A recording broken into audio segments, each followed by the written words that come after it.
Bonjour, je suis Valérie Lemans, Space Organisation. Nous sommes très heureux de vous retrouver pour ce troisième webinar de NatExpo. Donc, nous attendons la connexion d'Alon Zetoun, le voilà.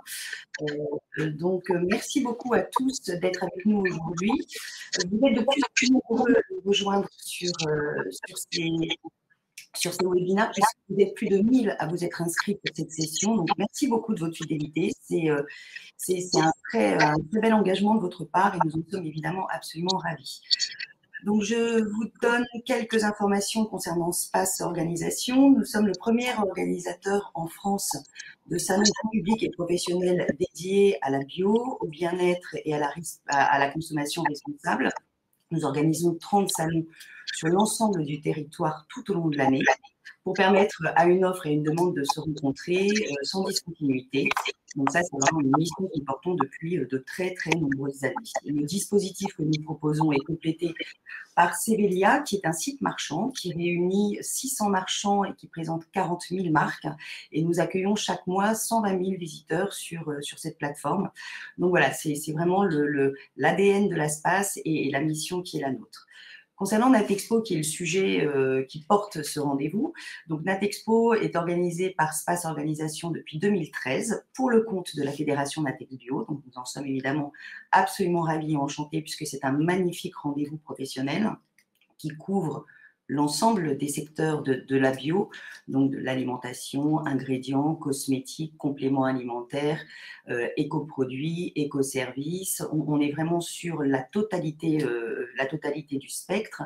C'est un salon qui agrège des acteurs français et internationaux, aussi bien d'un point de vue exposant que d'un point de vue visiteur. Surtout, on a également une mission qui est essentielle, qui est de porter l'innovation et de porter les jeunes entreprises. C'est pour ça qu'à l'intérieur de NatExpo et de chacun de ces secteurs, nous avons déployé des villages destinés à accompagner les petites entreprises, les startups, les jeunes pousses, pour les aider à faire le pas, à sauter le pas et à rentrer sur le marché de la bio et à rentrer en contact avec la distribution. Donc, c'est un salon qui est un salon business, évidemment, puisque les visiteurs, ils viennent pour faire du sourcing, les exposants pour rencontrer des clients. C'est un salon de filière, donc chacun travaille avec chacun. Le business se fait entre visiteurs, entre exposants et bien sûr entre visiteurs et exposants. C'est un salon NatExpo qui est marqué par une très forte coloration de rencontres, de convivialité et de grand sérieux aussi, bien évidemment. On attend sur NatExpo 2021, qui aura lieu du 24 au 26 octobre à Paris-Nord-Villepinte, 1350 exposants. À ce jour, près de 1200 exposants sont déjà dans les starting blocks pour participer au salon, ce qui est une très belle indication et un très beau mouvement et un indicateur fort de la légitimité du salon et de la force de ce marché, de ce secteur de la bio. On attend 20 000 visiteurs issus de la grande distribution, de la distribution spécialisée bio en priorité évidemment, de l'industrie, des influenceurs. Et vous êtes avec nous aujourd'hui pour assister à ce webinaire pour une partie assez significative d'entre vous. Les fondamentaux de NatExpo, c'est d'être avant tout un outil d'accompagnement de la croissance des acteurs de la filière de la bio.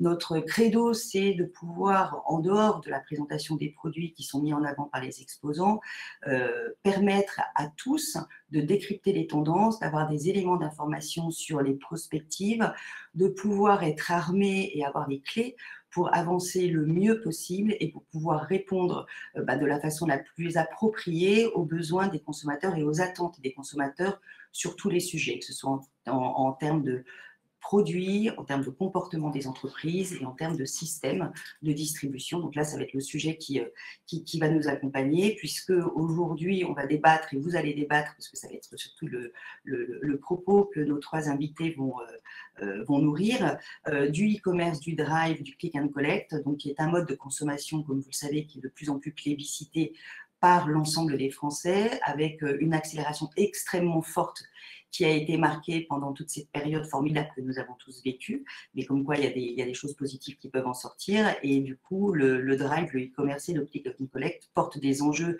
remarquables et ouvrent des perspectives qui sont tout aussi remarquables, que ce soit pour les marques, pour la distribution, et puis aussi, puisqu'il ne faut pas les oublier, ce sont eux qui comptent vraiment pour les consommateurs. Voilà, donc je vais laisser la parole à Antoine, qui va présenter nos intervenants et qui va animer avec brio ce débat. J'en suis bien persuadée. Antoine, à toi.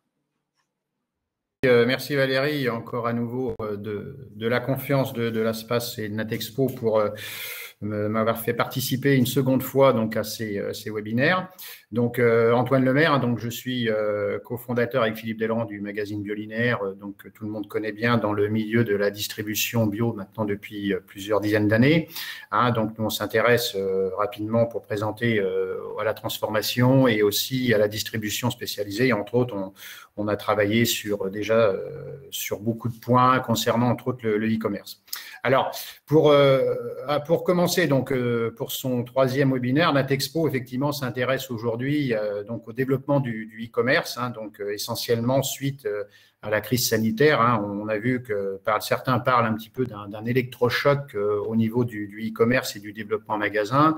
Et on verra effectivement certains points avec nos intervenants que je vais présenter tout à l'heure sur tout ce qui concerne le click and collect, le drive et même les drives piétons, voire la livraison à domicile. Hein.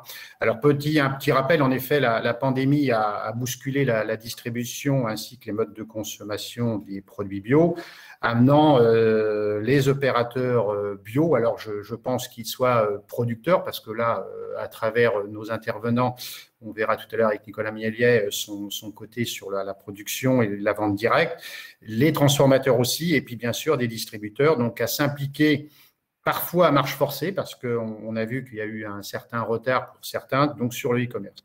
Alors, avant de présenter nos intervenants et de savoir comment les acteurs de la bio ont repensé ou repensent leur circuit de distribution suite à cette crise sanitaire, je vais faire un bref bilan hein, du e-commerce en bio.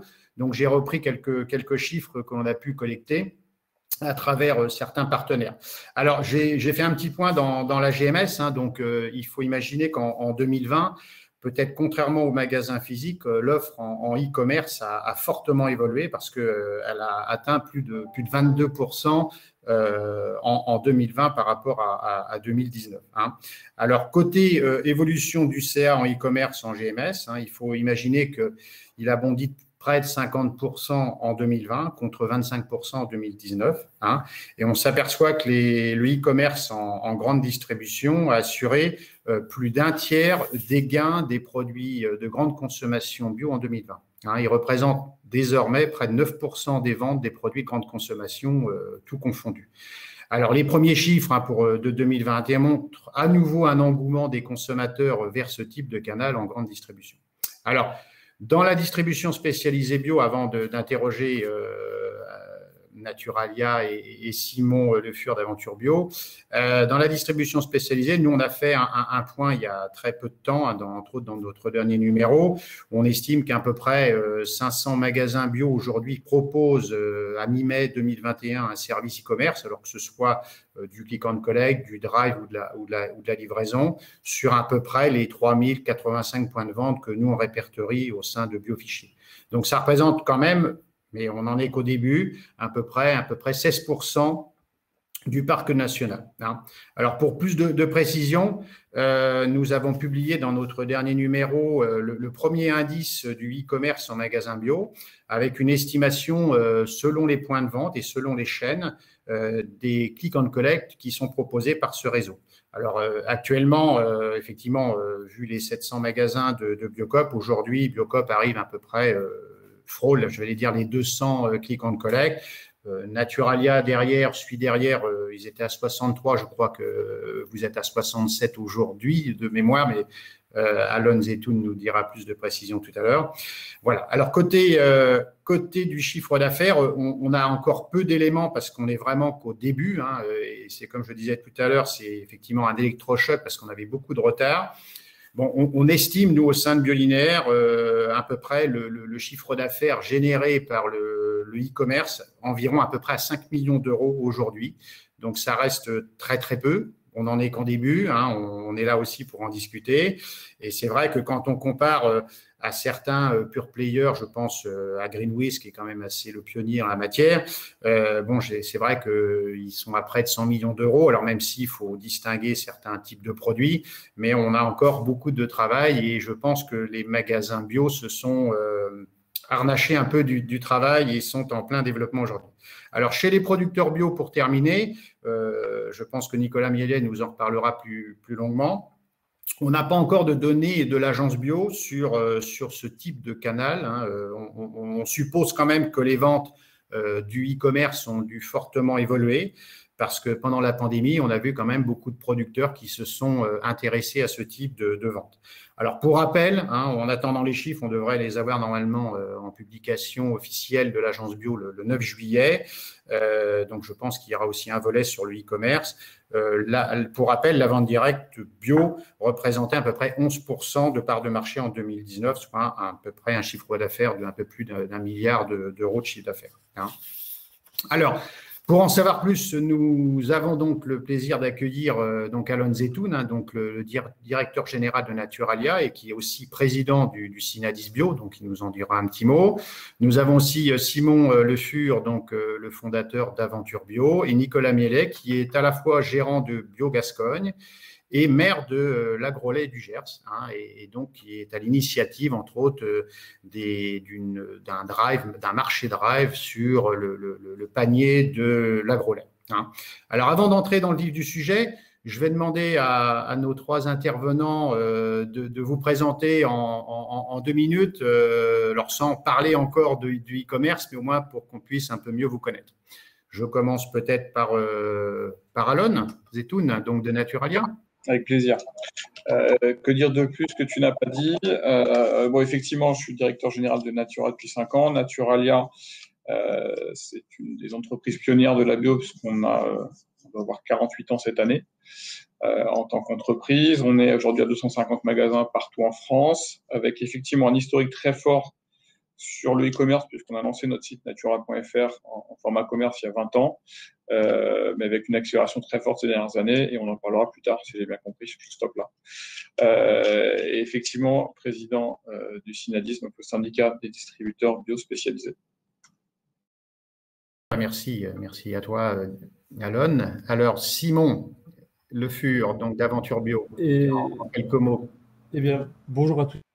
Donc du coup, Simon, donc je suis le cofondateur d'Aventure Bio. On est un grossiste bio spécialiste des pépites bio. On aide en gros les magasins bio à sourcer en produits innovants. On les aide aussi sur des mises en marché et des commercialisations innovantes via les click and collect. On aide aussi les marques bio à mettre en marché leurs produits sur tous les canaux, notamment le canal des magasins bio et des magasins vrac, mais également en direct to consumer via des sites e-commerce. Donc voilà, on a cet ADN très e-commerce qui vient de mon passé, dont tu vas peut-être parler tout à l'heure, je ne me rappelle plus. Voilà, merci, au revoir. Tout à fait, merci à toi. Monsieur Miellet, donc de Bio Gascogne et maire de l'Agrolait du Gers, bon, beaucoup de casquettes. Oui, bonjour, merci d'avoir pensé à nous pour représenter le Gers. Alors moi je suis le paysan de l'équipe là, donc il y a 35 ans 40 ans que je suis agriculteur, 35 que je suis agriculteur bio, donc ça fait un lourd passé, donc et je suis élu de ma commune depuis une vingtaine d'années. Effectivement, la gestion de ma commune, mon métier a déteint fortement sur la gestion que j'ai pu et les orientations que j'ai pu donner à ma commune. Donc, effectivement, ces orientations s'accélèrent aujourd'hui. Donc, avec la crise du Covid, on a mis en place un marché, un drive bio. Juste avant, on avait mis en place la première cantine 100% bio d'Occitanie. Et on a acheté une ferme pour autoproduire les légumes, pour fournir notre ferme, parce que, étant donné que c'est une petite école, c'était compliqué d'avoir de la production et de se faire livrer. Donc, on est autonome, on vient de monter une serre. Une serre qu'on a démontée et remontée pour avoir un meilleur bilan carbone. Voilà. Et après, à titre personnel, donc aujourd'hui, j'ai une structure plutôt de légumineuses où on valorise tout ce qui est légumineuse. Et aujourd'hui, pour aller sur le circuit court, on s'est équipé de machines, sachets compostables, refroidissement et tout pour essayer d'aller au plus près du consommateur et des opérateurs pour essayer de raccourcir les circuits pour que nos agriculteurs puissent en vivre et pour que le consommateur puisse acheter à un prix abordable. D'accord. Tout court, parce que d'habitude, je suis trop long. Oui. Ok, bon, on aura le temps effectivement de rediscuter sur d'autres questions. Alors, peut-être pour commencer, je poserai un peu une question même si en fonction de chaque activité, elles sont un peu différentes, mais j'ai un peu une question transversale, si je peux dire. Un peu sur l'effet un peu de l'impact de la crise sanitaire. Donc, je commencerai par Alon Zetoun. Avant de parler de Naturalia, vous êtes aussi donc président du Synadis. Quel impact a eu la crise sanitaire sur la distribution, en quelques mots, spécialisée en général, je dis bien en général, par rapport à tous vos collègues et néanmoins concurrents aussi, et tout particulièrement sur l'e-commerce. Comment est-ce que vous avez, en tant que président, ressenti? D'abord, ça a été, je pense qu'on l'a tous dit, mais ça a été une période extrêmement intense, notamment au démarrage. Il y avait un certain nombre D'abord, il y avait une très grosse responsabilité par rapport aux équipes magasins qu'il fallait sécuriser. Donc, équipés en équipement de protection individuelle, dans une période où c'était compliqué parce qu'on n'en trouvait pas. Donc, le premier sujet, c'était bien de sécuriser les équipes magasins, de les renforcer parce qu'il y a eu un très fort engouement pour l'alimentaire. Les gens se sont rués sur les magasins, de sécuriser les approvisionnements. Donc, le premier sujet, c'était de continuer à faire notre métier, qui était vraiment le sujet des 2 premiers mois. Très intense, très compliqué, avec beaucoup de responsabilités à tenir, dans lequel on a justement, vous parliez du Synadis tout à l'heure, renforcé les liens, je dirais, entre les différentes enseignes et aussi avec nos partenaires transformateurs et producteurs pour s'assurer qu'il n'y avait pas de lésions sur la chaîne. Ça, c'était le premier sujet, la première étape. Et après, deuxième étape, effectivement, a été de créer plus d'omnicanalité, qui était une demande forte d'un certain nombre de consommateurs qui ne voulaient plus se déplacer pour des raisons sanitaires. Donc, la plupart, effectivement, des enseignes se sont dotées à ce moment-là de solutions e-commerce, souvent click and collect, parfois avec Simon, qui pourra en parler. Donc, ça a été effectivement l'année dernière pour beaucoup. En fait, je pense que démarrage de l'année dernière, il y avait essentiellement nous et quelques Biocop qui étaient en test en format click and collect, et il me semble que suite au Covid, la plupart des enseignes ont en tout cas créé leur solution. Je crois que Comptoir de la Bio l'a créé, Naturo l'a fait avec Simon, si je ne dis pas de bêtises. Biocop a accéléré très fortement. Il y a eu beaucoup de ventes directes, effectivement. Donc, M. Mélier pourra en parler. Mais donc, il y a une accélération extrêmement forte des solutions e-commerce, sans forcément que le chiffre d'affaires suive derrière, mais ça, on en parlera. Mais en tout cas, les solutions se sont mises en place, effectivement, au cours de l'année dernière. Alors, je pose un peu la même question à Simon Le Fur d'Aventure Bio. Alors, Simon, vous êtes aussi, vous avez été aussi un leader, même un pionnier en matière, j'allais dire, de précurseur sur le e-commerce en bio, entre autres avec Greenwiz. Vous, selon vous, quel impact direct, je veux dire à chaud, quand la pandémie est arrivée, le confinement, etc., en tant que aussi développeur de sites e-commerce, comment ça s'est passé pour vous au départ, Au départ, on a eu, comme tout le monde, ça a été un moment plutôt dur. On était une toute petite boîte de 4 personnes. On n'est pas très gros maintenant, mais on a un peu grandi. Je pense, honnêtement, je me refaisais la réflexion tout à l'heure, s'il n'y avait pas eu cette crise, je pense que des click and collect, on en aurait peut-être fait 1 ou 2 sur l'année, maximum. Là, finalement, depuis 1 an, je pense qu'on a fait à peu près une centaine. Voilà, ça a vraiment été un accélérateur. Et le point de départ, ça a été, on avait des magasins à qui on vend des produits, qui sont des partenaires depuis longtemps, qui sont venus vers moi en disant que c'était très difficile de rester ouvert dans les conditions sanitaires, que les équipes étaient stressées, notamment, je pense à un petit magasin qui est à Annecy, qui était des amis maintenant. Et du coup, j'ai commencé en disant, je pense qu'on peut peut-être vous dépanner et je vais essayer de vous faire quelque chose. Et du coup, c'est comme ça qu'est né notre premier prototype. C'était vraiment un coup de main à des amis plus qu'une offre commerciale. Voyant que le prototype fonctionnait, qu'on avait des demandes, je commençais à en parler un peu autour. Et voilà, on a été contacté très vite et on a pu mettre en place des solutions d'urgence. Faut pas se tromper sur la qualité de ce qu'on a pu faire sur ces 12 derniers mois. Au départ, c'était on utilisait nos compétences, mais ça restait des choses très simples, très basiques, qui fonctionnaient parce que les consommateurs, pour une partie d'entre eux, avaient peur d'aller en magasin, notamment sur les magasins plus petits qui n'avaient pas pu s'équiper en outils de protection. Il faut quand même se rappeler qu'on n'avait pas, tout le monde n'avait pas de masque à l'époque. C'était quand même une autre, ça te paraît loin. Voilà, ça fonctionnait et voilà. Et du coup, On a prolongé ça, on a pu travailler avec des réseaux bien structurés. Alon a parlé de Natureo, il y a aussi Satori, le nouveau Robinson, on a fait quelques autres réseaux avec qui on a travaillé. Et du coup, on a pu améliorer le système et arriver à quelque chose qui soit professionnel. On a travaillé avec l'aide aussi de l'entreprise Biotopia pour la mise à dispo des images produits, parce qu'on s'est rendu compte très vite qu'en fait, le point bloquant, ce n'était pas d'ouvrir un site. Ça, on peut en faire un demain si vous voulez. Le point bloquant, c'est de connecter à l'ERP du magasin, à la base de produits, au logiciel de caisse. Finalement, on a pu utiliser cette solution de photos pour aller remplir le magasin. Donc, on est vraiment parti de zéro, d'un peu de bricolage, et puis on a étoffé l'approche ensuite. Alors, sur cette partie un peu plus, comment vous vous êtes organisé, j'ai une autre petite question après. Donc là, c'était un peu plus sur l'ordre, un peu d'ordre général, un petit peu, donc sur les premiers mouvements, si on peut dire, juste au moment du premier confinement. Donc, on reviendra effectivement sur un peu les difficultés d'organisation à ce moment-là, parce que je pense que ça a demandé certainement beaucoup de réorganisation, mais aussi pas que pour vous, mais aussi pour les magasins. Alors, j'ai un peu la même question, vous, pour Monsieur Nicolas Méliès. Vous, en tant que gérant aussi de Biogascogne, donc vous êtes aussi entrepreneur et fournisseur, essentiellement, même agriculteur en tant que sur beaucoup de légumineuses, mais vous êtes aussi maire de l'Agrolet du Gers.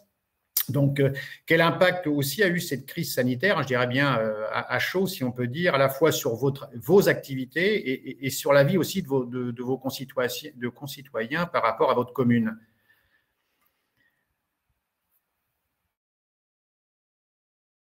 Se remettre dans le contexte quand même de mars l'année dernière, où il y avait une véritable psychose quand même. Donc, moi, on s'est très vite rendu compte que les gens n'osaient plus aller dans les magasins et que nos producteurs, surtout en produits frais, légumes principalement, n'avaient plus d'acheteurs, donc allaient perdre toute leur production.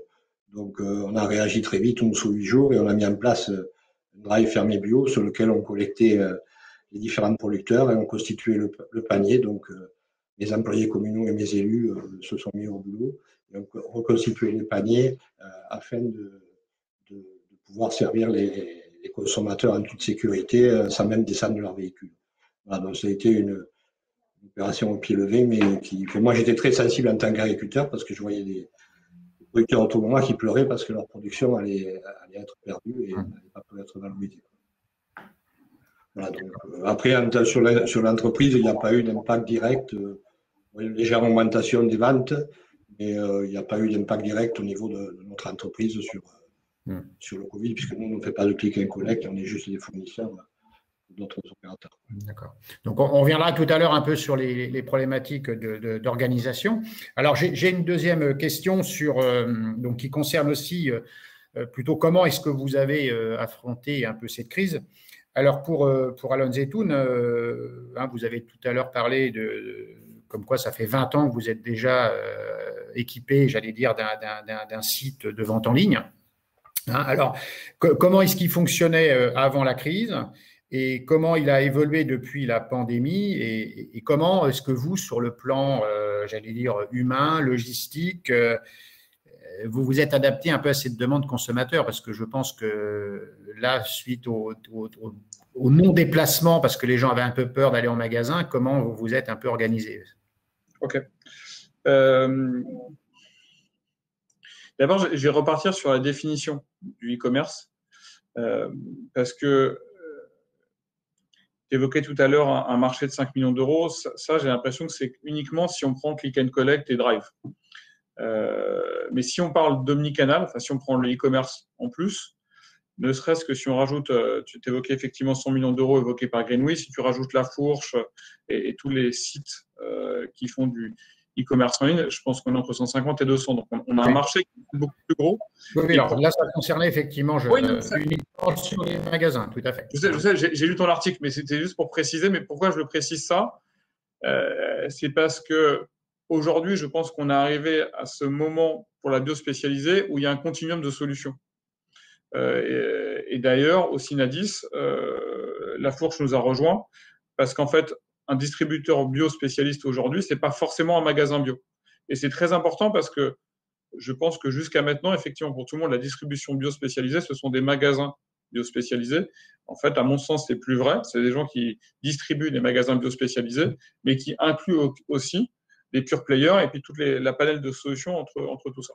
Là, c'était pour redéfinir le marché. C'est important à mon sens parce que il y a un continuum réel et en fait, les gens mixent. Et notamment quand les acteurs comme La Fourche qui ne font que du sec, nécessairement, les clients de ce type de solutions vont mixer entre du biospé, du direct, et puis il y a plein de solutions qui se développent. Et elles sont extrêmement riches, et Simon pourra beaucoup mieux en parler que moi. Ceci étant dit, effectivement, Naturalia, nous, on avait un site e-commerce depuis 20 ans, puisque c'était 91. Pendant, on va dire, 15 ans, c'était vraiment de la bidouille.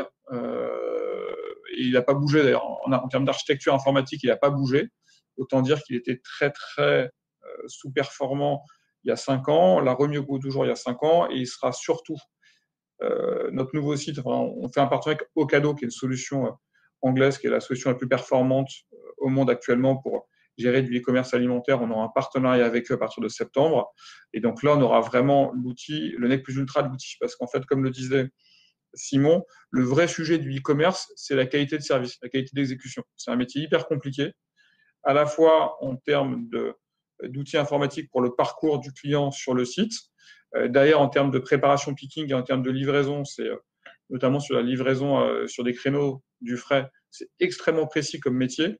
Et aujourd'hui, c'est très, très dur de développer une solution in-house, donc à l'intérieur de la maison pour être performant. Donc, nous, notre sujet à nous, c'est de réussir à développer la meilleure solution qu'on aura encore une fois à partir de septembre pour faire de la livraison à domicile. Donc, ça, on l'aura en septembre pour livrer essentiellement Paris en J+1, sur des gros plans de courses à 150 €.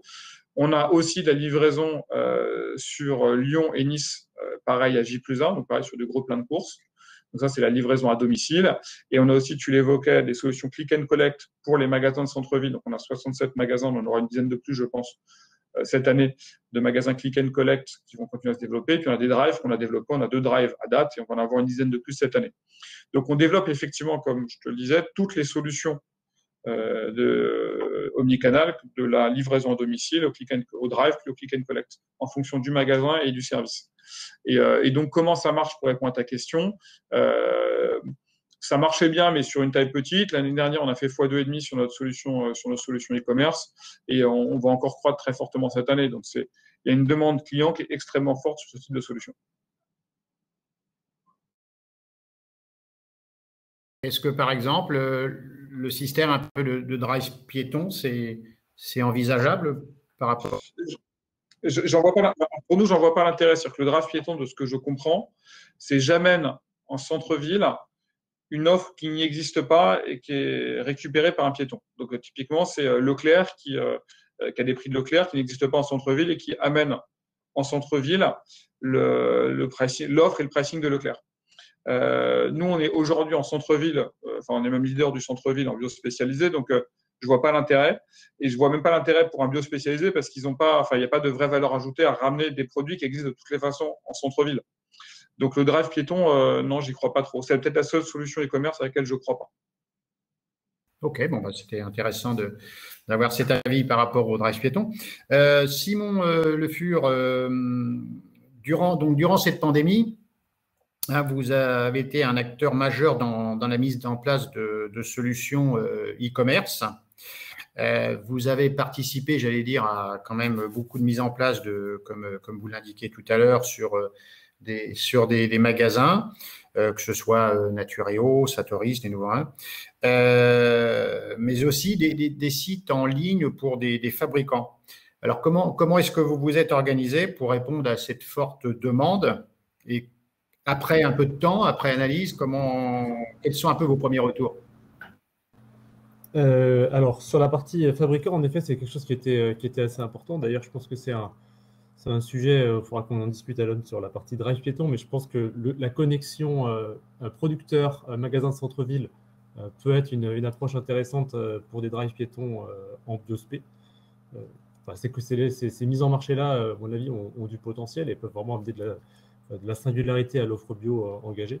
Les fabricants, ils ont la même question, c'est-à-dire que bien même peut-être encore avant les magasins, ou je sais pas, de manière concomitante, il y a une digitalisation, une avancée vers le e-commerce sur la partie marque. On a vu arriver les DNVB. Alors, les DNVB, c'est les Digital Native Vertical Brands. Donc, c'est des marques qui font leur croissance d'abord en digital et qui sont arrivées dans le réseau bio. Dans les rayons des magasins bio, on en voit de plus en plus qui ont cette double mise en marché. Et ces marques-là sont capables de prendre, avoir une part Internet, une part e-commerce dans leurs ventes qui peuvent dépasser 30, 40, 50, 80%. Voilà, vous connaissez l'Amazona, vous connaissez Comme Avant maintenant, je pense. Vous connaissez, nous travaillons avec les petits bidons qui a aussi ce statut de DNVB. Donc il y a beaucoup de marques comme ça qui prennent des parts de marché, qui amènent des choses qui correspondent à une demande, une attente des consos.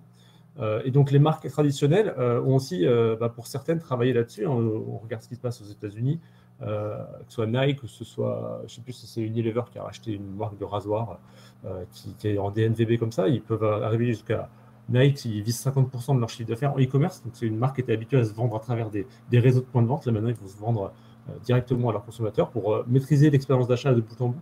Et les marques bio, en alimentaire, c'est un peu différent, mais il y a aussi des exemples à l'appel de marques qui sont performantes en direct avec le consommateur.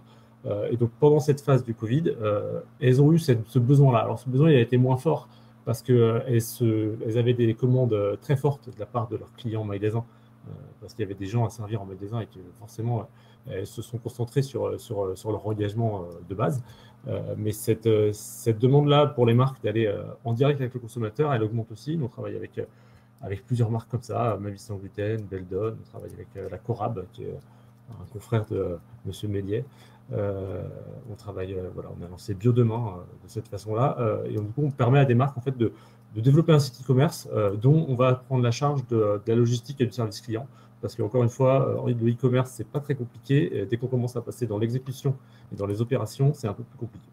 Et du coup, il n'y a rien de sorcier, mais c'est un métier à part entière. Et donc, du coup, on permet à des marques de développer comme ça un canal e-commerce.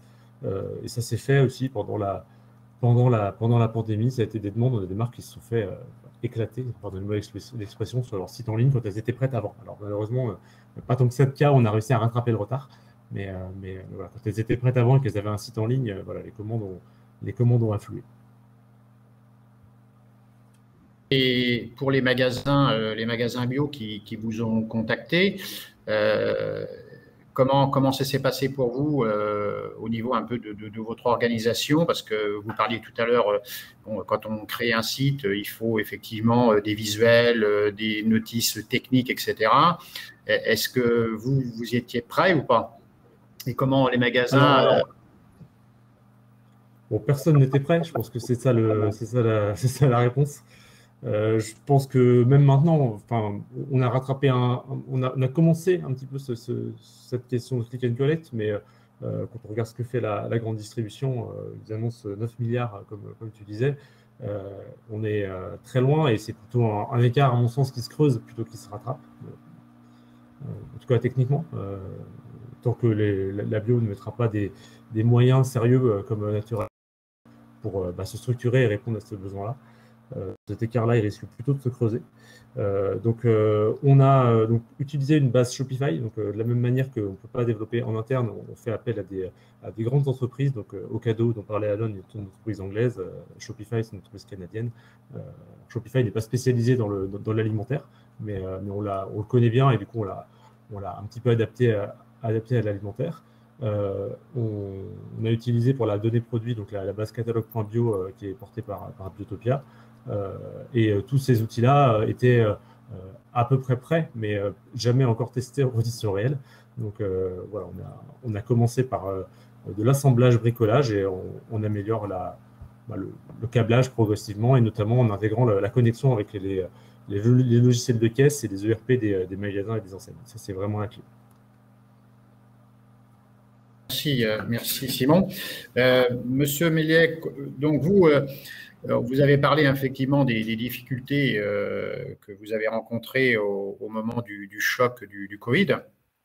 Alors, vous avez donc créé, vous, un marché Drive, donc qui s'appelle les paniers bio de l'Agrolait. Donc, comment s'est passée un peu toute cette installation? Quelles ont été un peu les difficultés? Peut-être le recrutement de producteurs, la mise en place technique du site Internet, le lieu de la collecte, parce que comme c'est un marché Drive, comment est-ce que ça s'est passé? La promotion auprès des habitants de votre commune? Est-ce que la mairie a participé fortement à cette mise en place? Oui, effectivement, ouais, c'est un concours de circonstances, si vous voulez, qui a permis de le faire. On venait d'acquérir une ferme juste à l'entrée du village. Donc, franchement, je ne me serais pas vu faire un drive fermier sur la place du village, sachant qu'on a beaucoup de résidents qui sont assez âgés. Donc, je n'aurais même pas pensé si j'avais dû le faire au cœur du village. J'avais l'opportunité d'avoir cette ferme qui était un peu isolée et d'avoir des employés communaux et des élus qui ont été très actifs. Donc, on a de suite mis en place ce drive. Donc, nos deux forces, ça a été le lieu et ça a été aussi nos réseaux sociaux, la page des réseaux sociaux de la commune qui fonctionne très bien, qui nous ont permis de relier l'information très, très rapidement. Si on n'avait pas eu ça, je pense que n'aurait pas pu démarrer aussi vite. Donc, c'est ces deux facteurs de réussite qui nous ont permis de mettre en place ces choses-là. Après c'est de l'énergie, effectivement.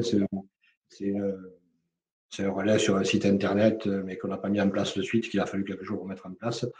Ça a été beaucoup d'énergie pour aller vite. Et effectivement, pour recenser les producteurs, ça a été un peu ma force en tant que producteur, donc connaissance du réseau, du territoire, puisque je suis acteur depuis 30 ans, donc je connais un peu les producteurs et de fil en aiguille, de l'un à l'autre, on a assez vite étoffé l'offre pour les productions, les besoins essentiels de nos consommateurs. On est resté sur l'essentiel dans un premier temps. Et après, aujourd'hui, ça va déboucher sur. L'intérêt aussi, c'est la promotion de notre commune et ça va déboucher sur un marché bio durant tout l'été, les samedis soirs cette année. Voilà, donc il y a beaucoup d'énergie, beaucoup de volontarisme et beaucoup de bénévolat, sachant que bénévolat ou mise à disposition des employés communaux, bien sûr, gracieusement, au service de la population et des produits. Et est-ce que je crois que vous travaillez avec combien de producteurs locaux maintenant et comment ça s'est passé? Comment vous les avez recrutés? Moi, je vous dis, on les a recrutés par réseau personnel, de l'un à l'autre, parce que bon, c'est quand même encore plus dans le bio que dans d'autres métiers. Les gens fonctionnent un peu en réseau quand même. Et après, on n'en a pas tant que ça. On en a une quinzaine, parce que si vous voulez, au départ, on n'a pas mis en concurrence les gens non plus. Il nous fallait un fournisseur de légumes, un fournisseur de fromage, un fournisseur d'huile, de graisse. Voilà, on n'a pas mis en concurrence. On privilégie aussi les gens qui nous ont fait confiance, parce qu'il fallait nous livrer. Il y a des gens qui nous livraient d'assez loin, pas toujours pour des grosses commandes. Donc, voilà, on construit une relation de confiance, un partenariat. On vendait beaucoup plus de paniers il y a un an que maintenant. Malgré tout, on continue, on fidélise les gens. Il faut qu'on étoffe l'offre. Il faudra sûrement qu'on réfléchisse à notre solution de collecte, de mutualisation de collecte, parce que tous les agriculteurs ne pourront pas venir à chaque fois aussi en présentiel. Je crois que si on exige le présentiel de tous les producteurs, ça ne marchera pas. Il faut aussi qu'on relaie le service pour. D'accord. C'est pas un marché, c'est un drive, donc il faut que les producteurs nous livrent ou qu'on collecte. Je pense que voilà, la prochaine étape, c'est de collecter les produits. D'accord, ok.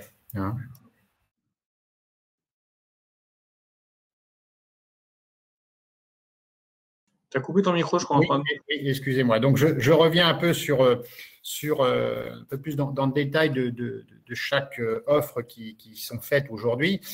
Donc, maintenant, on a quand même un peu de recul, un peu plus d'un an maintenant. Donc, Alon de Naturalia, donc, quel type et combien de services vous proposez maintenant, j'allais dire en e-commerce? Vous en avez déjà parlé un petit peu. Comment maintenant vous êtes organisé? Au niveau de l'assortiment, qu'est-ce que vous proposez aujourd'hui? Donc, pour être un peu plus dans le détail. Et après, peut-être la représentativité, quels sont peut-être les tops des produits qui se vendent mieux, alors en fonction des différents canaux du e-commerce. Hein. Ok. D'abord, je tiens à dire qu'en fait, moi, je suis admiratif de ce que raconte M. Millet depuis tout à l'heure.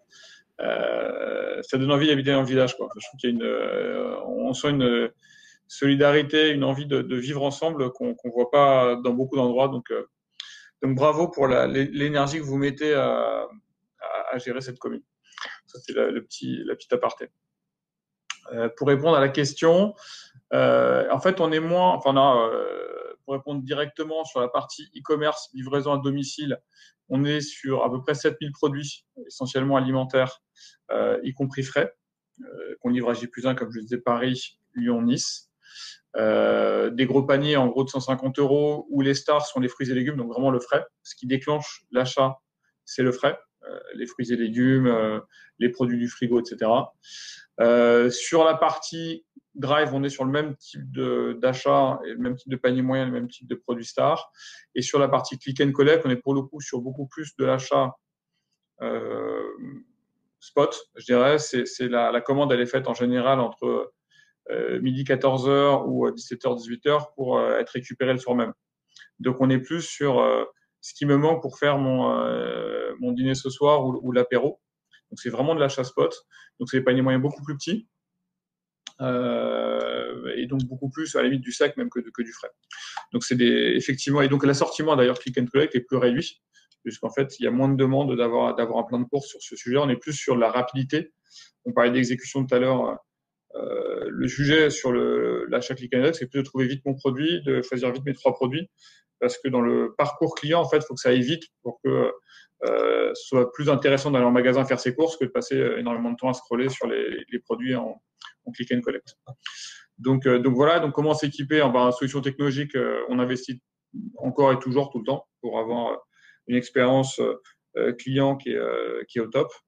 Donc on s'investit. En termes d'outils, et ben on a soit Click and Collect et Drive, c'est fait sur le magasin avec les outils qui vont bien. Donc on investit sur des outils de préparation sur le magasin et sur la partie J+1, on est soit sur ce qu'on appelle nous du dark store, donc en fait des magasins fermés qui font de la préparation sur les endroits où on prépare, soit au cadeau. En fait, c'est un entrepôt complètement automatisé, ce qu'on appelle machine to man. Donc en fait, les produits arrivent au préparateur qui a juste à les prendre et à le mettre dans les sacs de préparation.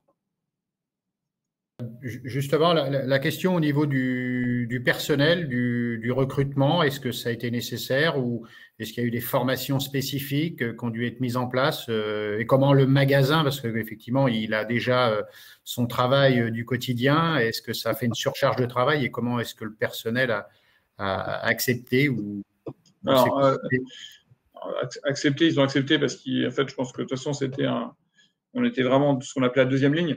Enfin, on était quand même on devait être au poste pour assurer l'approvisionnement alimentaire des Français. Enfin, il y avait vraiment dans le premier confinement, et ce qui a continué quand même comme sujet, c'est qu'il n'y avait pas le choix que d'être là. Donc, encore une fois, il n'y a pas le choix. Et nous, d'ailleurs, sur le premier confinement, on a demandé à ce que les gens qui pouvaient se déplacer en magasin se déplacent. Et donc, pour laisser sur la partie e-commerce les gens qui ne pouvaient pas se déplacer, donc étaient soit personnes âgées, soit atteintes de pathologies qui ne leur permettaient pas de se déplacer, pour laisser la place à ces gens-là. Donc, on ne sait pas si les gens ont respecté ce sujet-là, mais en tout cas, c'est ce qu'on demandait en première page de notre site Internet. On n'était pas là pour faire l'argent, on était là pour servir des gens qui ne pouvaient pas se déplacer. Donc, non, les gens étaient très contents de le faire. Après, est-ce qu'on a renforcé les équipes? Évidemment. Enfin, les magasins préparateurs chez nous, on les a fermés au public pour qu'en fait, ils puissent faire uniquement de la préparation. Et est-ce qu'on a renforcé les équipes? Oui, on a renforcé en outils, on a renforcé en personnes, on a renforcé partout et dans tout ce qu'on pouvait faire. Et il y a notamment les premiers mois et demi, on n'arrivait pas de toute façon à suivre la cadence, donc on a dû refuser des commandes. Après, j'évoquais tout à l'heure le tri qu'on a demandé d'être fait de façon intrinsèque, parce qu'on ne pouvait pas savoir toutes les demandes qu'on avait.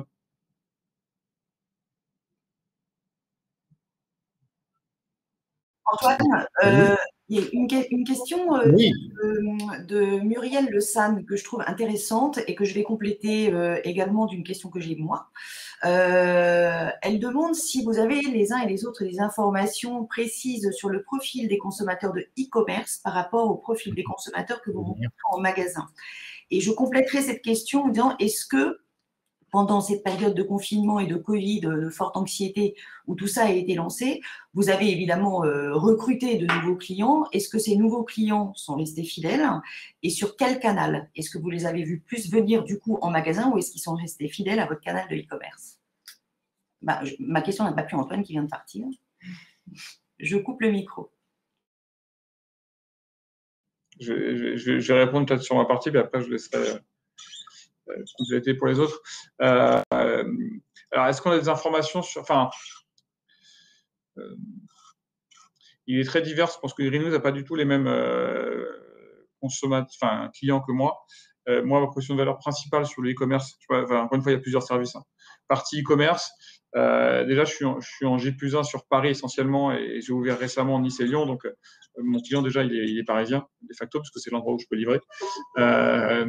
Et après, est-ce qu'il a un profil particulier? Non, c'est exactement un miroir de mes consommateurs classiques. J'ai pas plus de jeunes. Enfin, j'ai des jeunes parce qu'on a de plus en plus de jeunes qui viennent à la biospé dès qu'ils commencent à consommer, qui passent pas par conventionnel comme c'était le cas avant. Donc, j'ai des jeunes, mais j'en ai aussi en physique qui viennent dans les magasins.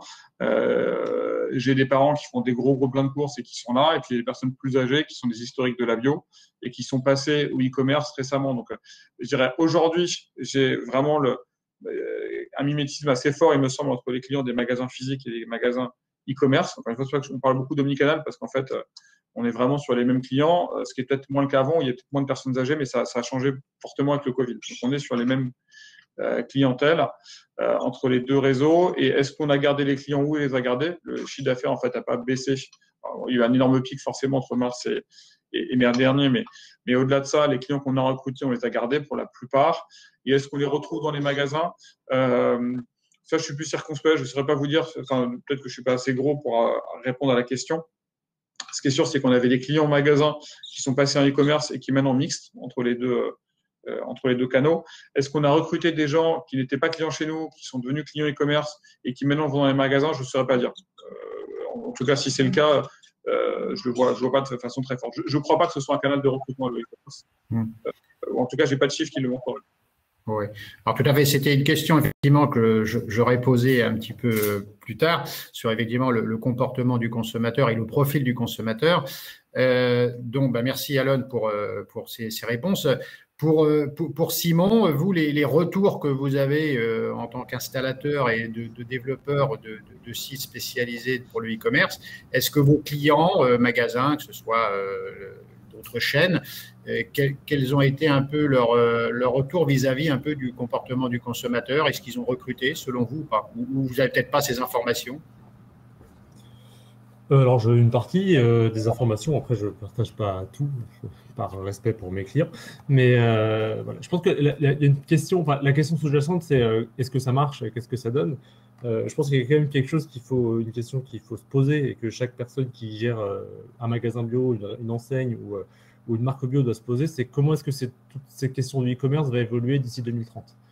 Est-ce qu'on voit ça à un moment s'arrêter et les gens repassent à autre chose et disent en fait le magasin c'est super et on arrête le e-commerce et le e-commerce descend? Ou est-ce qu'on a l'impression qu'on est parti sur une courbe qui va vraiment augmenter et jusqu'à devenir peut-être pas majoritaire, mais en tout cas costaud, vraiment costaud dans la répartition des canaux? On dit souvent ça, mais en Chine, c'est 50% du business maintenant, 50% du retail, c'est e-commerce. Là où peut-être en France, on est quelque part entre 5 et 10%, même pas. Donc voilà. Comment est-ce que ça va augmenter et comment est-ce que moi, avec mon magasin bio ou avec ma marque bio, je me positionne par rapport à ça? Parce qu'au bout d'un moment, si je ne me mets pas là-dedans, si je ne commence pas à apprendre les bases de ce métier-là qui est compliqué, mais qui n'est pas impossible, mais qui est complexe, parce que je perds du grip, quoi. Je travaille seulement sur un marché qui va être plutôt en stagnation, là où en fait la croissance est sur un autre marché. Donc ça, c'est la première question à se poser. Et nous, ce qu'on a pu observer, c'est des choses un peu diverses sur les retours. On a observé globalement, ça j'en ai déjà parlé, je crois, dans le linéaire sur des interviews, en gros, les magasins qui avaient pris le parti de mettre toute leur offre performaient mieux que ceux qui avaient mis une partie de leur offre. Donc ça, c'est un conseil qu'on donne maintenant à tout le monde. Allez-y en ayant l'ambition de mettre l'offre maximale, c'est ce qui amène plus de performance, notamment parce qu'il n'y a pas le côté mais j'irai en magasin pour trouver ce que j'ai pas trouvé là, ou alors il y a des choses qui sont pas dispo dedans et le site n'est pas complet, donc il ne m'intéresse pas. Je pense que c'est un comportement du consommateur, c'est important de montrer qu'on a tout, ou en tout cas on essaye d'avoir tout.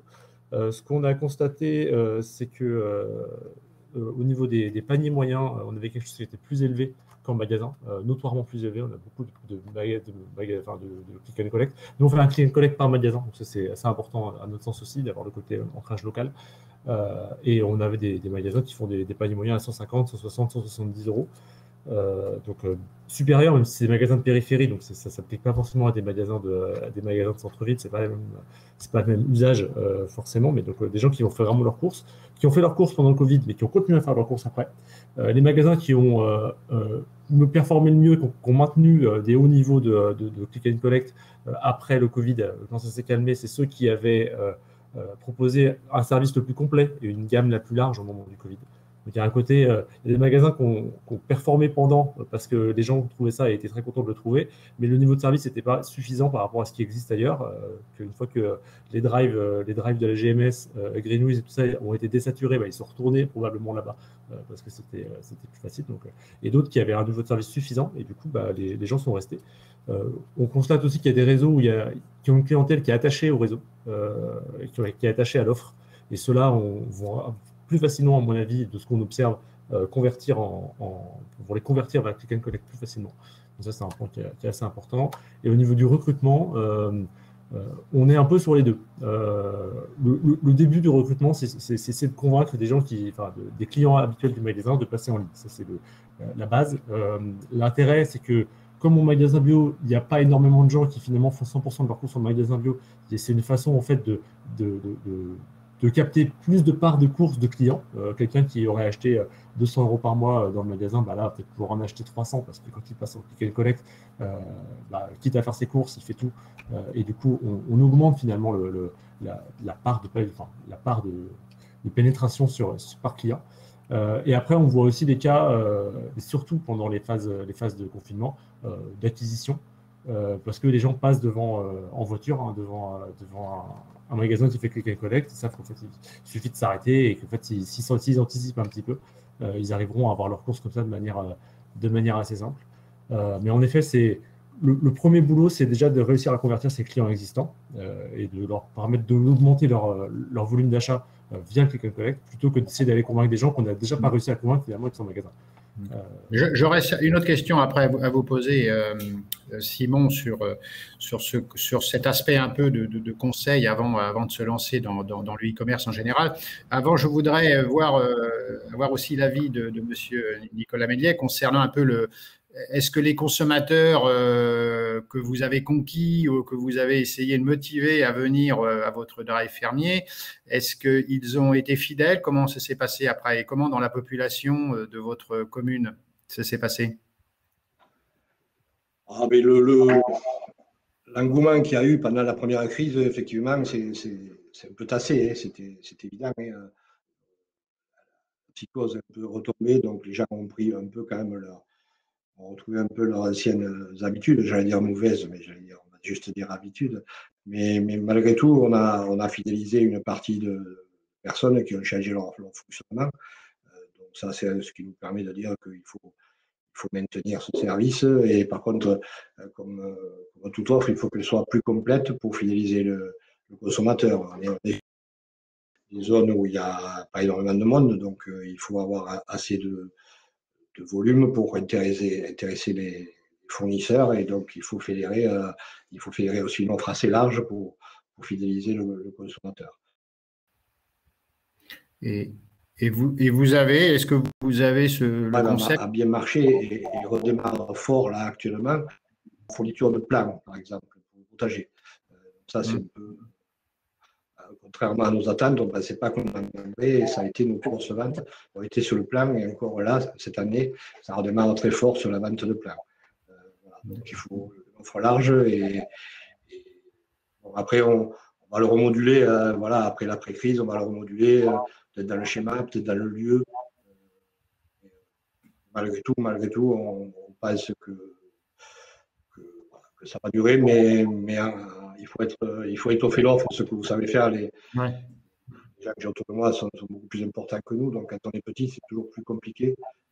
Donc, ça ne sera pas forcément que du frais. Moi, par exemple, je fournis mes sachets.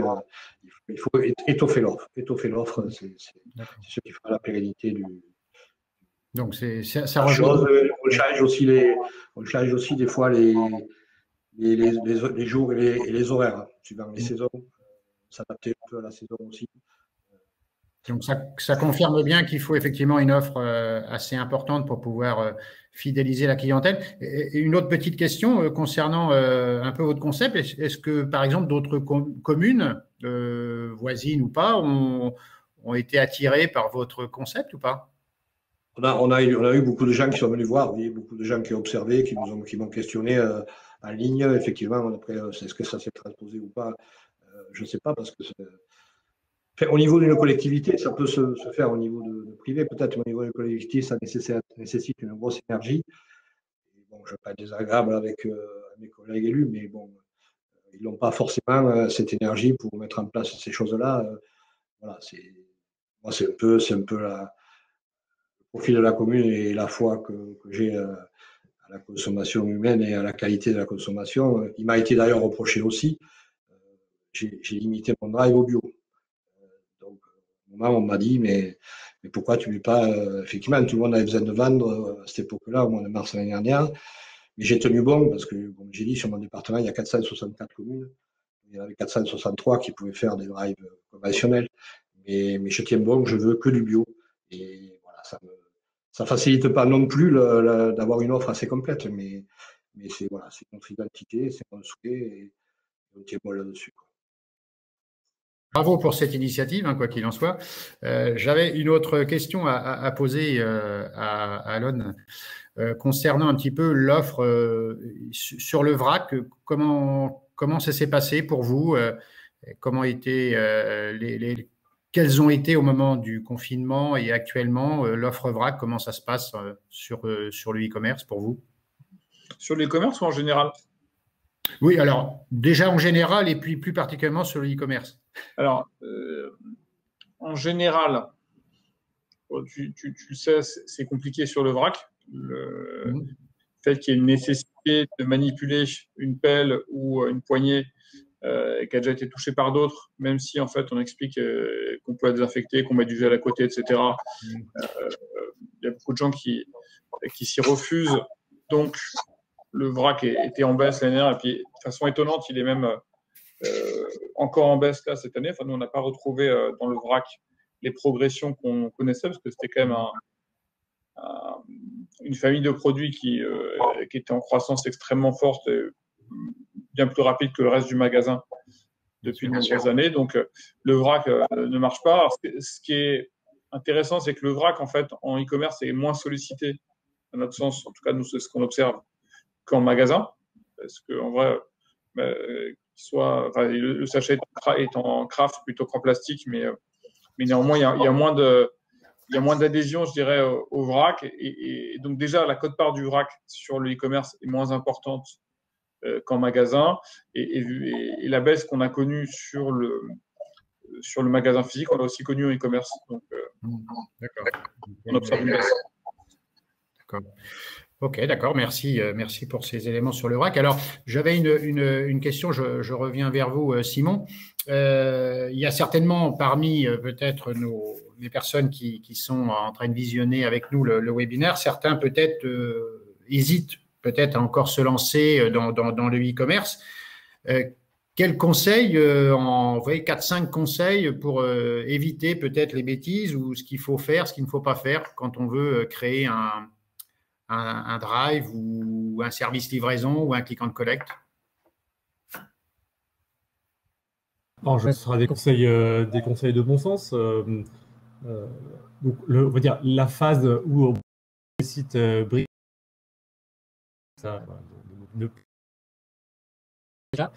c'est lancer un site, un click and collect, un drive ou un drive piéton ou comment on l'appelle. Voilà. C'est un métier, c'est comme lancer un magasin. Enfin, c'est un commerce à part entière. Il faut vraiment se poser la question qu'est-ce que les consos vont trouver quel conso je vais pouvoir aller toucher, quel type des petits pros qui peuvent être intéressés, des entreprises. Il y a plein. Dans le tourisme aussi, il y a des magasins qui sont en zone touristique. On a loué une maison dans une jolie zone de France. On n'a pas forcément envie d'aller passer 1h30 à faire ses courses. On aime bien avoir ses courses qui sont livrées et potentiellement que ça, on peut le faire depuis son téléphone avant d'arriver en vacances. Il y a tous ces usages-là à faire. Et c'est cette première question qu'il faut se poser. Qu'est-ce qu'on veut? Qui on veut toucher? Quelle cible de clientèle je vais pouvoir aller chercher? Et après, derrière, c'est pas prééminent. Et je pense que voilà, c'est le auquel il faut réfléchir, puis après faire vos conseils marketing à nous ou à d'autres. Si c'est une bonne approche, si on pense que c'est si on a des exemples, il y a des choses qui marchent. Le frais, c'est un segment qui est peu travaillé. C'est un segment qui a du potentiel, qui marche très bien il y a des exemples qui marchent bien en e-commerce. Alors que sur le sec, finalement, pour acheter un paquet de pâtes, bon, bah, ça fait c'est moins, on va pas apporter quelque chose de différenciant. Plutôt que d'essayer de chercher à rattraper un train qui est passé, plutôt essayer de réfléchir quelle va être la prochaine gare du train, qu'est-ce que les gens vont vouloir après, et plutôt viser de mettre ses efforts pour être prêt pour ses besoins d'éco. Et du coup, c'est ça le point de départ. Et ensuite, voilà, il n'y a pas de...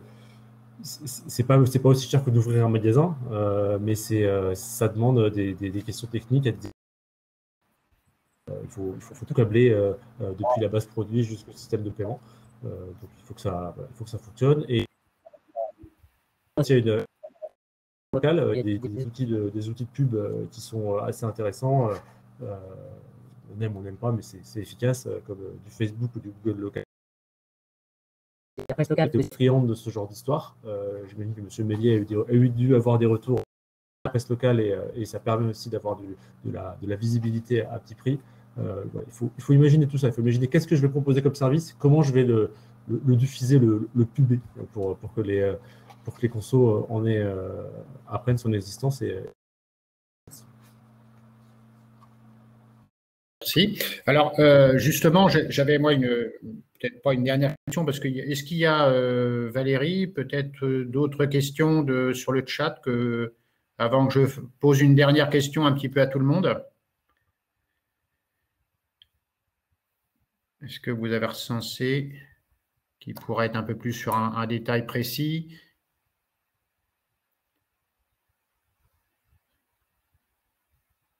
Ou pas? Alors, il y a peut-être effectivement sur le...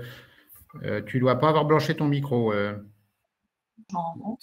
Voilà. Ce que je dis, c'est qu'on a répondu au fil de l'eau et au fur et à mesure aux différentes questions qui ont pu être posées. Donc, ça veut dire que finalement, le débat est assez complet. Donc là, il n'y a rien de très particulier qui peut ressortir. Pas pour le moment. Pas pour le moment. Moi, j'avais une autre, alors sur une autre question un peu plus générale, hein, qui s'adresse aussi un peu à nos trois intervenants. Le e-commerce, effectivement, comme le disait tout à l'heure Simon, et Alon, engendre des investissements logistiques, du développement informatique, des ressources humaines aussi, hein, parce que c'est quand même. Donc, qu'est-ce qu'il faut attendre un peu de sa rentabilité? Alors, je ne vais pas dire immédiate. Hein, et puis, j'avais une autre question. Comment est-ce que vous voyez l'avenir du e-commerce, essentiellement dans la distribution spécialisée, je veux dire à 5 ans, en 2025, 2030? Alors là, je pose une question un peu à tout le monde, un peu dans chaque particularité. Hein, la question de rentabilité, parce que c'est vrai qu'on voit que certains magasins disent que c'est beaucoup d'engagement et pour l'instant, avec des petits chiffres d'affaires. Moi, je suis assez d'accord avec Simon sur la vision prospective, c'est-à-dire que, je suis pas très bon en prospective, mais de toute évidence, de toutes les façons, parce qu'il y a plein d'acteurs qui s'y mettent et le e-commerce, pour moi, à mon sens, encore une fois, l'omnicanal. Les solutions omnicanal de manière générale n'étaient pas développées simplement parce que l'offre était très limitée. À part Greenwiz qui faisait vraiment le job, tout le monde y allait plutôt, en fait, avec le frein à main qui était bien levé, quoi. Donc, à partir du moment où il y a des acteurs qui arrivent, tu parlais du Vracteur, et on va parler d'un acteur de vrac qui était très bon, qui avait un super site là récemment. Et puis il y a des NVB, et puis il y a Greenwiz, et puis il y a La Fourche, etc., etc. Donc, à un moment, en fait, le marché, il va se faire parce que l'offre, elle est là aujourd'hui. L'offre, en termes de distribution, elle est là. Donc, le marché, il va aller sur le digital. Donc, on n'y va pas, mais je rejoins ce que dit Simon. En fait, celui qui ne va pas, il va juste rester sur un marché qui va se réduire en termes de taille tout le temps. Donc, la question de la renta se pose ou moins quand on sait que de toute façon, le marché il va switcher vers le digital, en tout cas à minima sur la prise de commande. Donc après, sur la renta, de façon assez évidente, donc il faut y aller. Pour moi, je rejoins le principe, il faut y aller le plus tôt possible pour créer ces habitudes-là, parce que ça prend du temps. Il faut absolument avoir une solution sur les magasins de click and collect ou drive suivant l'emplacement où on est. Et ça va faire quelques pourcents au démarrage, mais ça va aller en augmentant et c'est rentable. Le click and collect et le drive, quand on l'adosse à un magasin, c'est rentable. Après, il faut voir comment on s'organise pour que ce soit, mais c'est rentable. La discussion de la livraison à domicile est plus compliquée sur comment on est rentable sur la LAD. C'est possible, mais il faut, pour le coup, une taille critique qui est colossale et que je pense peu d'acteurs auront à terme. Donc, mais concrètement, nous, effectivement, nos franchisés qui ont mis en place le click and collect ou le drive sont contents.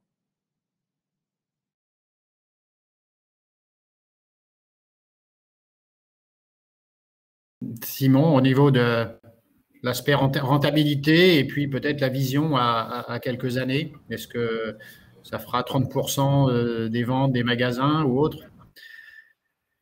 Tu es assez visionnaire normalement. Je ne sais pas. Je pense que le commerce soit quelque part vers global, hein, plutôt sur l'aliment. 15%, peut-être 20%, je ne sais pas. Ça me semble pas impossible. Par contre, il y a un truc qu'il faut vraiment avoir en tête dès qu'on parle de prospective, c'est que ce n'est pas 15% pour tout le monde. Ça veut dire qu'il y en a certains qui vont faire et d'autres qui vont faire 0. Et ceux qui vont prendre du grip vont pouvoir soit racheter des concurrents, ceux qui vont perdre du grip vont vouloir sortir du marché et pouvoir plutôt faire autre chose. Donc en fait, et on va avoir des dynamiques fortes. Là en ce moment, il y a un truc un petit peu fou. Doit être témoin sur Paris avec les lancements des gens qui livrent en 10 minutes. Nous, étant du métier, on trouve ça un peu incroyable et fou. Enfin, voilà, pour rester objectif. Par contre, il y a un potentiel d'investissement. Il y a un investissement qui est fait dans ces modèles-là qui est colossal. Ce truc-là, qu'on le veuille ou non, en fait, ça va se passer de la même manière. Il y a des acteurs qui vont performer très fort sur ces choses-là. Et après, les autres vont avoir le choix soit d'essayer aussi de se mêler à la bagarre et de tirer profit de ce passage peut-être à 15-20%, et d'autres qui ont plutôt intérêt à réfléchir à... Parce que je ne vois pas mal comment on peut être performant par contre que 10 ans. On n'a pas commencé si on ne travaille pas ça. Voilà. Et on connaît nos métiers de retail qui sont des métiers de petite rentabilité. Si on a la performance, ça veut dire qu'on peut passer sous le point d'équilibre. Il y a vraiment énormément de choses à faire. En effet, le click and collect en magasin le magasin bio a des vrais avantages sur cette partie-là parce qu'il valorise assez bien certains produits. C'est plus dur de faire du click and collect dans des gros magasins de grande distribution parce que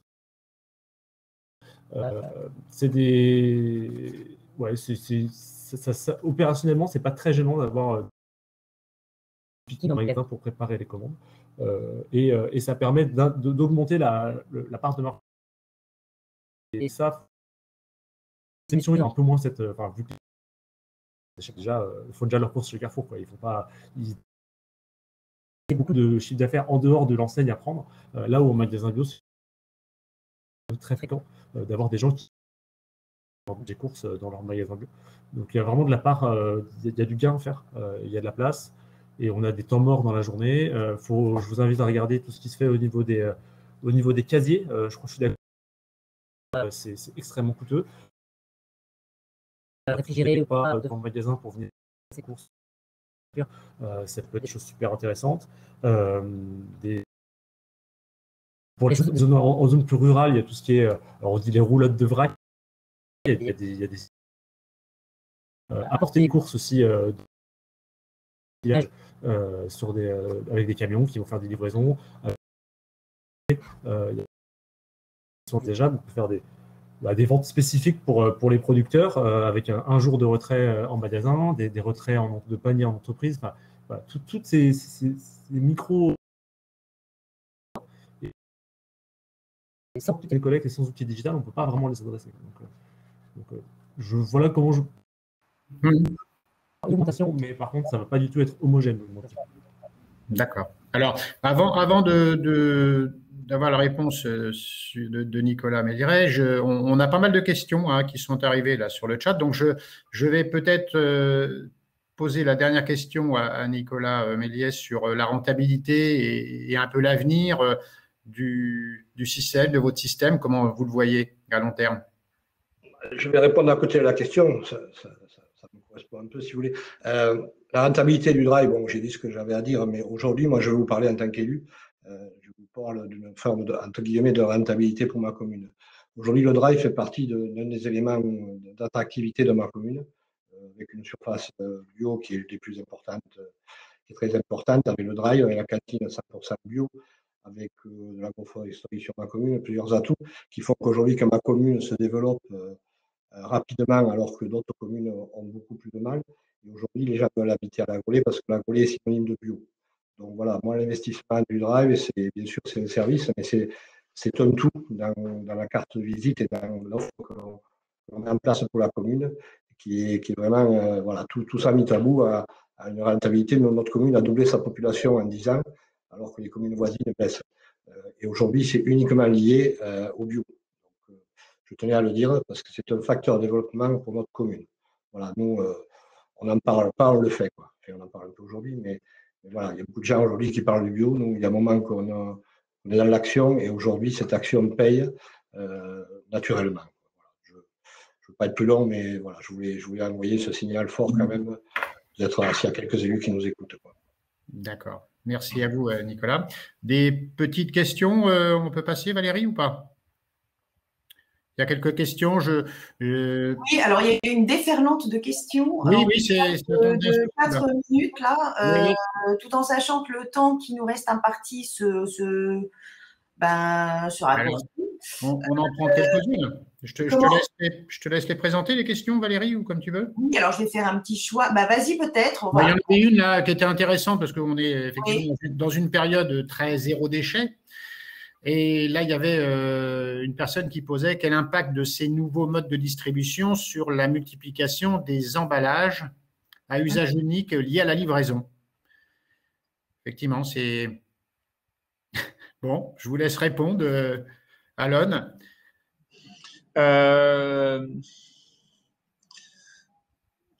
Je comprends la question. Alors, j'ai envie de dire que la plupart des sociétés qui font ça, de toute façon, en général, des sacs qu'on réutilise. Donc, que ce soit des enseignes de GMS ou nous, on est sur ce principe. On va être sur ce principe, je vais mettre notre nouvel outil, d'être sur des sacs reuse. Donc, en vrai, l'impact, il est relativement limité. Après, il y a la question, en fait, plutôt la quantité de transport, ce que ça génère. Comme CO2, donc effectivement sur du full électrique, on pourra toujours. Enfin, il y a plein de questions effectivement que ça pose. Mais encore une fois, la question c'est plus que le marché il va aller vers ça, c'est-à-dire que les gens demandent du service. Simon évoquait effectivement des acteurs comme qui font de la livraison en 10 minutes. C'est ce que demande le consommateur et le client. Donc la question c'est pas est-ce que ça existe ou pas, c'est est-ce que j'y vais ou pas, et quand j'y vais, est-ce que j'essaie de faire que mon empreinte soit la plus petite possible. Donc, on essaie de la minimiser avec les solutions qui sont à notre disposition. D'accord, donc effectivement, parce que… Oui, si on m'entend bien. Ouais. Sur la partie livraison, il y a un point qui est vraiment à voir. Avec les codes d'abondance, on avait présenté ça à Natexpo l'année dernière. En vérité, en tout cas, le pire, le bilan environnemental, la partie dans la distribution, c'est les gens qui viennent, qui prennent leur voiture pour aller au magasin.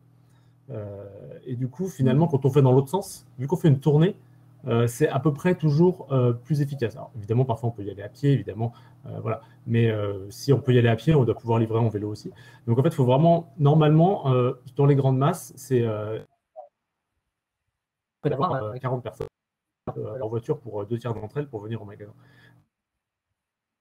Sur la partie emballage, en click and collect, en tout cas, on a beaucoup de magasins qui livrent dans des cagettes, donc qui réutilisent les cagettes de fruits et légumes des producteurs notamment. Très léger de ce point de vue-là. Je pense que l'expérience est chouette d'ailleurs de pouvoir aller dans son magasin bio et de revenir à ces cagettes déjà chargées et de pouvoir les charger dans son Mais voilà, je pense que sur le bilan environnemental, il y a a priori, un peu sur le fait que c'est a priori même un peu mieux que le traditionnel. Et puis, je complète Simon, ce que vous venez de dire, c'est qu'on s'aperçoit quand même depuis 2-3 ans, et c'est encore plus marqué cette année, qu'il y a de nombreuses, vraiment de très nombreuses propositions très, très innovantes pour accompagner justement toute la chaîne de valeur et toute la logistique du e-commerce, parce que les intervenants sont quand même extrêmement concernés par le sujet, évidemment, on est sur un sujet nouveau. Donc, très clairement, que ce soit sur les contenants, la logistique de distribution, les matériaux utilisés, réutilisables, des sociétés comme The Box, par exemple, qui mettent en place des systèmes carrément de consignes, de boîtes qui sont consignées et qui sont réutilisées derrière avec des matériaux qui ne sont pas jetables, et en tous les cas des matériaux qui peuvent être compostables si jamais ils devaient être jetés. On est vraiment sur quelque chose de très logique, de A jusqu'à Z. Donc, la réduction de cette empreinte et le respect de cette logique est vraiment au cœur des préoccupations des acteurs qui sont sur ces sujets-là. Et ça, c'est vraiment quelque chose qui est fortement, vous l'avez dit, qui est mis en avant et qui est déployé, entre autres, sur le salon. Tout à fait. Je confirme parce qu'il y a une autre question qui demande quel est le bilan environnemental des solutions e-commerce. Je confirme même avec grande surprise que dernièrement, il y a une étude qui a été dévoilée et qui montre que effectivement les solutions e-commerce on ne nuit pas tant que ça à l'environnement. C'est une étude qui a été faite par le cabinet Olivier Wyman et qui dresse un bilan. Et on est des fois un peu surpris de voir quelques solutions qui sont des fois, comme le disait Simon, peut-être un peu moins énergivores. Donc, cette étude est à disposition si vous désirez la voir. Simon, tu veux rajouter quelque chose sur ça? C'est bon? Alors, d'autres… juste un autre point là-dessus, c'est que l'intérêt, c'est aussi de le faire au niveau du magasin, d'avoir des consommateurs. Le e-commerce, si les produits sont stockés dans un magasin en Allemagne, enfin dans un entrepôt en Allemagne ou en Chine, forcément, c'est plus de trajet. Quand c'est sur un format click and collect ou une livraison depuis le magasin, normalement, on est sur quelque chose qui est plutôt mieux que moins bien. Après, voilà. Évidemment, il faut le regarder en détail et même si les consos le veulent, on sait que les consos veulent aussi réduire leur impact, leur empreinte carbone, en particulier dans nos réseaux. Et c'est quelque chose qu'il faut regarder de très près, en effet. Poser 2 questions et ensuite Antoine. Donc, il y a une question concernant la sécurisation du choix des fruits et légumes en livraison click and collect et drive. Quelles sont les conséquences sur les taux de déchets? Qui peut répondre à cette question? Oui, alors moi, je n'ai pas entendu trop là-dessus. Non. Je relis la question. Je la lis très exactement comme elle est posée. Comment sécuriser le choix des fruits et légumes en livraison, click and collect et drive? Quelles conséquences pour les taux de déchets? Alors, je ne suis pas sûr de comprendre, mais si j'essaie d'expliquer, de comprendre, il y a une crainte. Peut-être que je répondrai à côté, vous m'excuserez, mais il y a une crainte quand on est servi en click and collect, en drive ou en livraison à domicile, de se voir attribuer des fruits et légumes de mauvaise qualité. Donc ça, c'est la première question. Donc effectivement, ça, c'est juste qu'il faut que les gens qui s'occupent de la préparation, ils soient sensibilisés à ce sujet-là et qu'en fait, ils choisissent des fruits et légumes de qualité.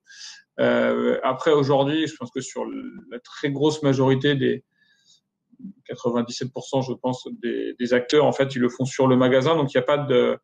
au contraire, ça a un impact plutôt… Enfin, le click and collect, le drive ou le livraison domicile a un impact plutôt positif sur le taux de déchets global, puisqu'en fait, on prend des fruits et légumes qui sont en magasin. Donc, globalement, on augmente la rotation du magasin. Donc, globalement, on diminue la démarque. Donc, je ne vois pas de sujet particulier qui ferait que la démarque augmenterait. Je comprends le sens de la question, c'est ça, mais je ne vois pas de mécanisme qui ferait que ça augmenterait, mais peut-être que je n'ai pas saisi la question. Alors, oui, j'avais une autre question aussi pour Alon. Il y avait deux questions, entre autres, mais je sais que tu répondras peut-être pas à la première, la part du chiffre d'affaires du e-commerce chez Naturalia. Et l'autre, c'était est-ce que le click and collect et la vente en ligne a augmenté la vente des compléments alimentaires chez Naturalia? Alors, non, je ne réponds pas effectivement à la première. Et sur la deuxième, pas forcément, c'est pas ce qui se vend le plus, la partie compléments alimentaires. Dans notre réseau, le réseau Biospé, les compléments alimentaires, ça se vend surtout avec du conseil en magasin, qu'ils soient des vendeurs qualifiés ou des naturopathes. Et quand tu vas en ligne, en général, tu vas plutôt sur des sites spécifiques. Il y a plein de sites dédiés en fait aux compléments alimentaires. Et donc les gens vont plutôt, je pense, sur ce site dédié en fait, avec en général du sourcing qui est exotique et des prix qui ne sont pas les nôtres. Donc non, comme je disais, l'essentiel de ce qu'on vend sur nos sites e-commerce, c'est plus le frais. C'est le frais qui déclenche l'achat plus que le non alimentaire. D'accord.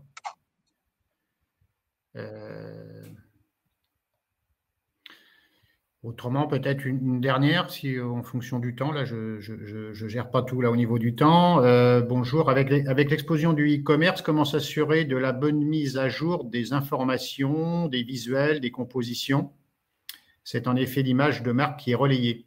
Donc là, c'est peut-être plus sur la mise à jour, peut-être Simon, sur les sites au niveau des photos, etc. Il y a quand même un gros travail de mise à jour, certainement. Alors, il y a un travail de mise à jour. Alors, il y a plusieurs solutions sur le marché. Si je suis bien, le Cinet, donc Alon, tu me corriges, avait validé la solution catalogue.bio de Biotopia, qui gère en fait les marques tiennent sur cet outil-là, et les magasins peuvent du coup dans leur click and collect du coup appeler cette mise à jour automatique. Quand on gère cette question-là, donc c'est quelque chose qui est mis au niveau des marques. Ce qu'on dit aux marques, c'est que quand vous vendez un produit à un magasin, vous lui garantissez que votre étiquette elle est conforme. En 2021, les magasins vous demandent d'avoir une étiquette digitale en plus de votre étiquette sur votre produit. Donc l'étiquette digitale, elle est sur un outil comme ça. Alors peut-être qu'il y en a d'autres, mais du coup, c'est ça le besoin, c'est que les marques soient capables de fournir une étiquette digitale que les magasins vont pouvoir sur leur click and collect. Voilà, moi je pense une dernière question qui est intéressante peut-être, enfin qui est même très intéressante. Quand nous utilisons le e-commerce, bien souvent c'est pour chercher un produit spécifique. Est-ce que pour les magasins bio, le digital ne devrait pas être une extension d'assortiment?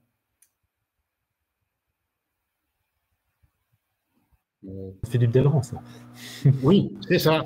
Tu as bien trouvé. Oui. Ce serait pas une extension. Je pense qu'il faut mettre la base et l'extension. Je pense qu'il y a les e-commerce maintenant ont tous une marketplace. Il y a des outils et des gens, je ne sais pas si Naturalia, vous avez prévu d'en avoir une, mais on ne pourra plus faire de e-commerce sans marketplace. De proposer des produits en plus de ce qu'on a directement.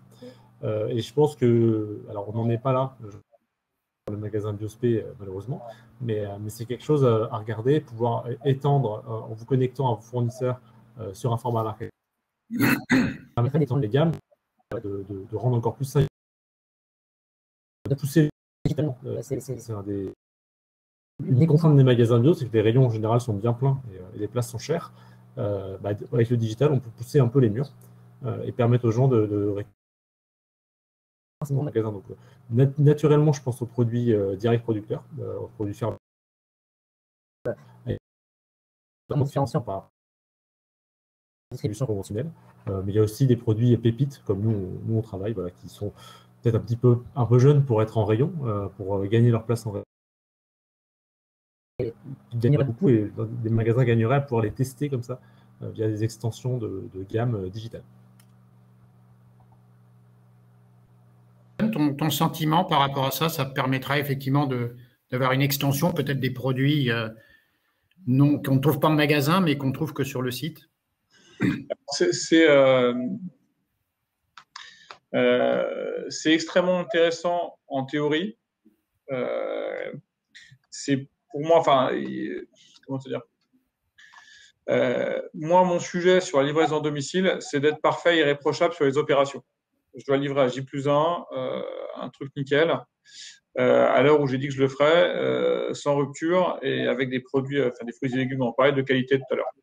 Donc ça, je peux me permettre en fait d'avoir de l'extension de gamme et avoir une plateforme d'autres produits qui viennent se greffer dessus.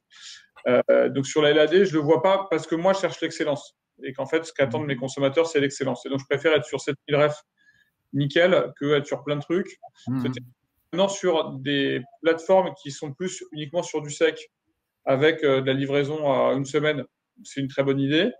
Pour du click and collect, Simon l'évoquait tout à l'heure, du direct producteur, des sortes de paniers qui arrivent en magasin que tu retires après, tout à fait.